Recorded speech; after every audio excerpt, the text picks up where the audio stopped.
అది కేసులు ఇంట్లోనే ఉండడంతో లక్ష్మి విహారీ ఇద్దరు కూడా టెన్షన్ పడిపోతూ ఉంటారు.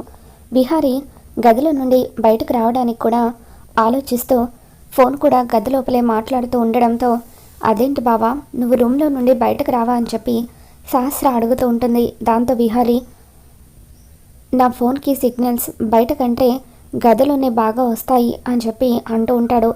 బావా మీరిద్దరు పడుతున్న టెన్షన్ గురించి నాకు తెలియదు అనుకుంటున్నావా? మీరు ఇలా టెన్షన్ పడాలనే కదా నేను వాళ్ళని తీసుకొచ్చి ఇంట్లో పెట్టింది.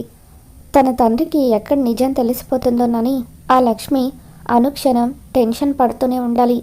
దాని టెన్షన్ చూస్తూ ఉంటే నాకు ఎంతో ఆనందంగా ఉంది అని చెప్పి ఇన్ని రోజులు ఎవరికి డౌట్ రాకుండా ఇద్దరు మా కళ్ళ ముందే చెట్టపట్టాలు వేసుకుని తిరుగుతూ ఎంతో సంతోషంగా ఉన్నారు కదా. ఇప్పుడు మీకు అసలైన టెన్షన్ మొదలవుతుంది.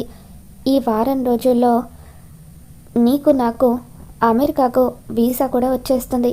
ఇక అప్పుడు మనం హాయిగా అమెరికా వెళ్ళిపోతాము. ఈ లక్ష్మిని శాశ్వతంగా నీ జీవితంలో నుండి దూరం చేస్తాను అని చెప్పి సహస్ర అనుకుంటుంది. ఇక తర్వాత రాత్రి అవుతుంది.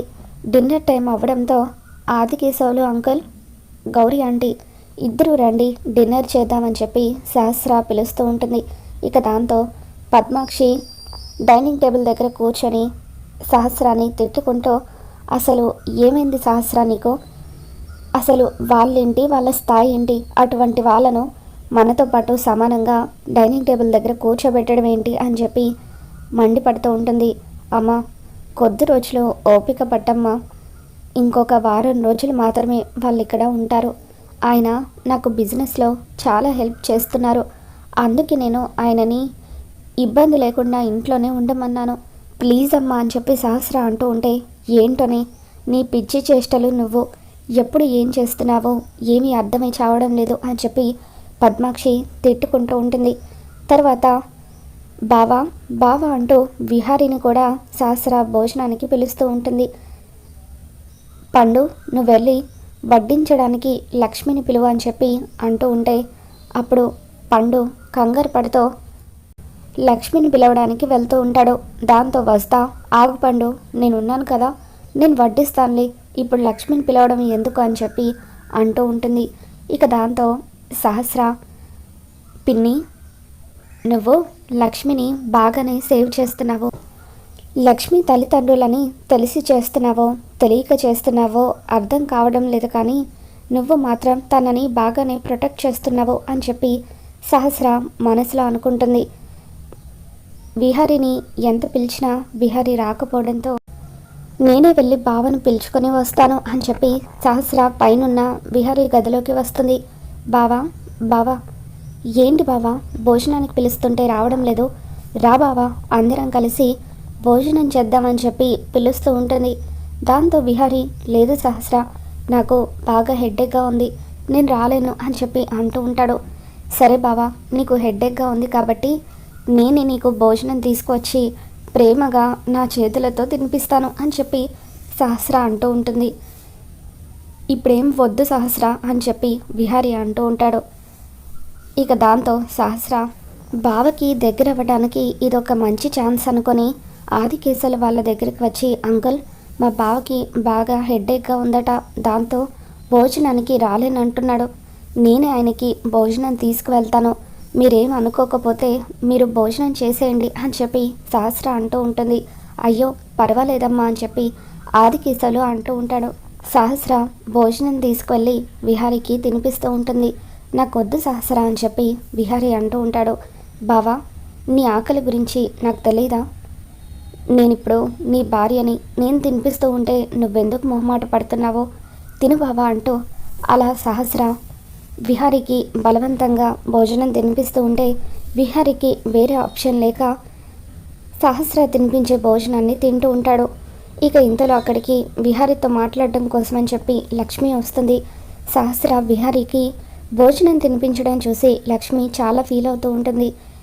లక్ష్మి అక్కడే ఆగిపోయావేంటి, లోపలికి రా అని చెప్పి సహస్ర లక్ష్మిని పిలుస్తూ, నువ్వు ఇది చూడాలనే కదే నిన్ను ఇక్కడికి పిలిచేది, మా బావ నేను దగ్గర అవ్వడం నువ్వు కళ్ళారా చూసి కుల్లి కుల్లి ఏడవాలి, అందుకే నిన్ను పిలుస్తున్నాను అని చెప్పి, లక్ష్మి నువ్వు కూడా భోజనానికి రాలేదేంటి అని చెప్పి సహస్ర అంటూ ఉంటే, నేను ఈరోజు ఉపవాసం అమ్మా అని చెప్పి లక్ష్మి అంటూ ఉంటుంది.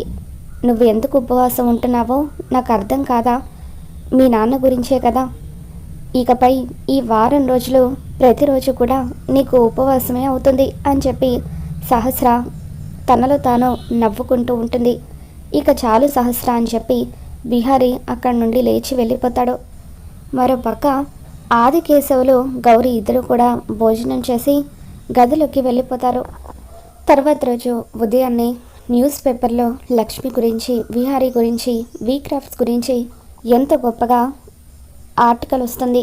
ఇక దాన్ని చదవగానే యమున ఎంతగానో ఆనందపడిపోతూ పండుని పిలిచి స్వీట్ తీసుకురమ్మని అంటుంది. ఇక అలా యమున లక్ష్మిని పిలిచి తనకి స్వీట్ తినిపిస్తూ ఉంటుంది. ఇదంతా చూస్తున్న పద్మాక్షి ఇప్పుడు అది ఏం ఘనకార్యం చేసిందని దానికి స్వీట్ తినిపిస్తున్నావని చెప్పి అంటూ ఉంటే, వదిన మనం చాలా సంతోషించాల్సిన విషయం. లక్ష్మిని పొగుడుతో చేనేత పరిశ్రమ మంత్రి ఒక పెద్ద ఆర్టికల్ రాశారు. ఆడపిల్ల అయ్యుండి ఎంతో గొప్ప ఆలోచనతో బిజినెస్ని పైకి తీసుకొస్తుందంటూ తనని ఎంతగానో పొగిడారు అని చెప్పి యమున అంటూ ఉంటుంది. దాంతో పద్మాక్షికి ఒళ్ళు మండిపోతూ ఉంటుంది. నిజానికి ఈ క్రెడిట్ అంతా నా కూతురు సహస్రకి దక్కాల్సింది, కానీ మధ్యలో ఇది ఎగరేసుకుపోయింది అని చెప్పి పద్మాక్షికి ఒళ్ళు మండిపోతూ ఉంటుంది. తర్వాత సహస్ర, కాదంబరి వీళ్ళందరూ కూడా అక్కడికి వస్తారు. అందరూ స్వీట్స్ తీసుకోండి అని చెప్పి యమున స్వీట్స్ ఇస్తూ ఉంటుంది.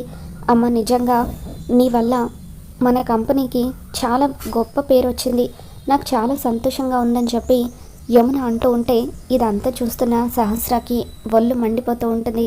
నువ్వు అలా దాన్ని పొగుడుతూ ఉంటే నేను చూడలేకపోతున్నాను అత్తయ్య. నిజానికి ఆ పొగడతలన్నీ నాకు దక్కాల్సింది. ఇది ఆ రోజు నేను ప్రజెంటేషన్ ఇచ్చేటప్పుడు వచ్చిందో లేదో దాన్ని చూడగానే నా మాట తడబడింది. ప్రజెంటేషన్ సరిగ్గా ఇవ్వలేకపోయాను. ఇదే కనుక ఆ రోజు అక్కడికి రాకపోయి ఉండుంటే వాళ్ళకి నా ప్రజెంటేషనే నచ్చేది, ఈ క్రెడిట్ అంతా నాకు దక్కుండేది అని చెప్పి సహస్ర అనుకుంటుంది. విహారీ లక్ష్మికి కంగ్రాట్స్ చెప్తూ ఉంటాడు. బావా, నువ్వు దాన్ని పొగడ్డం నేను చూడలేకపోతున్నాను.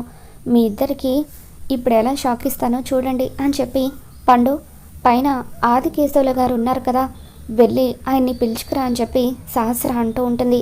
అలాగే అంటూ పండు ఆదికేశవుల్ని, గౌరీని పిలుచుకొని వస్తూ ఉంటాడు. దాంతో విహారీ లక్ష్మిలో టెన్షన్ మొదలవుతూ ఉంటుంది. ఇంతలో విహారీకి ఫోన్ వచ్చినట్టుగా నటిస్తూ ఉంటాడు. మీరు చెప్పేది నిజమా? ఇమీడియట్గా మేము ఢిల్లీ బయలుదేరి రావాలా అని చెప్పి విహారీ అంటూ ఉంటాడు. ఇక దాంతో విహారీ వెంటనే లక్ష్మితో, లక్ష్మి మరొక 1 అవర్లో మనం ఢిల్లీ బయలుదేరి వెళ్ళాలి. ఈరోజే మినిస్టర్ గారు మనకి సన్మానం ఏర్పాటు చేశారు. త్వరగా వెళ్ళి నీ బట్టలు సర్దుకో అని చెప్పి విహారీ అంటూ ఉంటాడు. బావా, సన్మానం ఏంటి అని చెప్పి సహస్ర అడుగుతూ ఉంటుంది. ఇందాక పేపర్లో ఆర్టికల్ చూసాం కదా, ఆ మినిస్టర్ గారు ఢిల్లీలో నాకు లక్ష్మికి సన్మానం ఏర్పాటు చేశారట. ఆ సన్మానం కోసమే లక్ష్మిని రెడీ అవ్వమంటున్నాను అని చెప్పి విహారీ అంటూ ఉంటాడు. అంటే మీరు ఇప్పుడు ఢిల్లీ వెళ్ళబోతున్నారా బావా అని చెప్పి సహస్ర అంటుంది. అవును అని విహారీ అంటాడు. అయితే నేను కూడా వస్తాను బావా అని చెప్పి సహస్ర అంటూ ఉంటుంది. దాంతో విహారీ, నువ్వెలా వస్తావు సహస్ర? ఆదికేశవులు గారు 1 వారం రోజుల పాటు ఇక్కడే ఉంటారని నువ్వు చెప్పావు కదా, మరి ఆయన్ని ఇంట్లో ఉంచుకొని నువ్వు ఢిల్లీ ఎలా వస్తావు? మరేం పర్వాలేదులే సహస్ర, ఇక్కడ మన బ్రాంచ్ ఉంది కదా, ఆ బ్రాంచ్ని నువ్వే దగ్గరుండి చూసుకో. మేము ఢిల్లీ వెళ్ళొచ్చే ఈ 4 రోజులు ఆ ప్రాజెక్ట్కి నువ్వే హెడ్వి. ప్రాజెక్ట్ బాధ్యతలన్నీ నీ చేతుల్లో పెడుతున్నాను. నువ్వు మన కంపెనీకి మంచి పేరు తీసుకురావాలి అని చెప్పి విహారీ సహస్రకి దిమ్మ తిరిగిపోయి షాక్ ఇస్తాడు.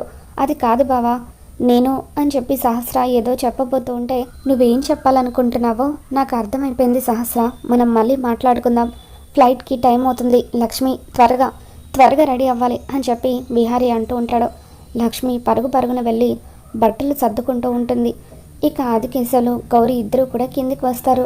ఏంటమ్మా పిలిచారు అని చెప్పి ఆదికేశవులు అంటూ ఉంటే, మరేం లేదు అంకుల్, కంపెనీ గురించి న్యూస్ పేపర్లో గొప్పగా ఆర్టికల్ వచ్చింది, దాని గురించి పిలిచాను అని సహస్ర అంటూ ఉంటుంది. నేనేదో వాళ్ళిద్దరిని ఇరికిద్దాం అనుకుంటే వీళ్ళిద్దరూ ఢిల్లీ పారిపోతున్నారనమాట. ఇప్పుడు వీళ్ళు ఢిల్లీ వెళ్లకుండా నేను ఎలా ఆపాలని చెప్పి సహస్ర ఆలోచిస్తూ ఉంటుంది. ఇక ఆదికేశవులు సహస్రతో, అమ్మ సహస్ర, మాకు హాస్పిటల్లో చెకప్ ఉందమ్మా, మేము బయలుదేరాలి అని చెప్పి అంటూ ఉంటాడు. ఒక్క నిమిషం అంకుల్, మా బావని పరిచయం చేస్తాను అని చెప్పి సహస్ర విహారీని పిలుస్తూ ఉంటుంది.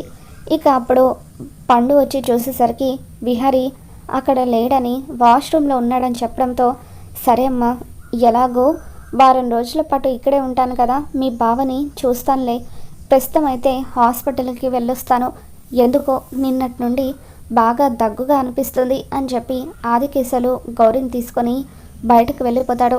ఇక ఆదికేశవులు బయటకు వెళ్ళిపోయాడని పండు విహారీకి చెప్పడంతో విహారీ లక్ష్మిని తీసుకొని, పదలక్ష్మి మనం త్వరగా ఎయిర్పోర్ట్కి వెళ్ళాలంటూ అలా లక్ష్మిని సన్మానం పేరుతో ఢిల్లీకి తీసుకొని వెళ్తూ ఉంటాడు.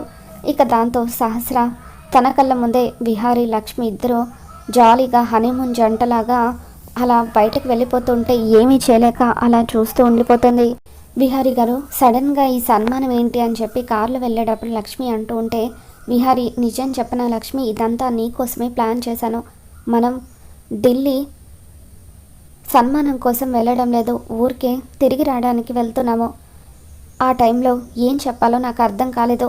నువ్వు పడుతున్న టెన్షన్ చూడలేక ఎలాగైనా సరే మీ నాన్నగారి దగ్గర నుండి నేను సేవ్ చేద్దామని అనుకున్నాను, అందుకే ఇలా సన్మానం పేరుతో ప్లాన్ చేశాను అని చెప్పి విహారీ, ఈ వారం రోజుల పాటు నువ్వు టెన్షన్స్ అన్నీ కూడా పక్కన పెట్టే లక్ష్మి, దేని గురించి ఆలోచించొద్దు, ఇద్దరం హ్యాపీగా ఈ వారం రోజులు ఢిల్లీలో ఎంజాయ్ చేసొద్దామని చెప్పి విహారీ అంటూ ఉంటాడు.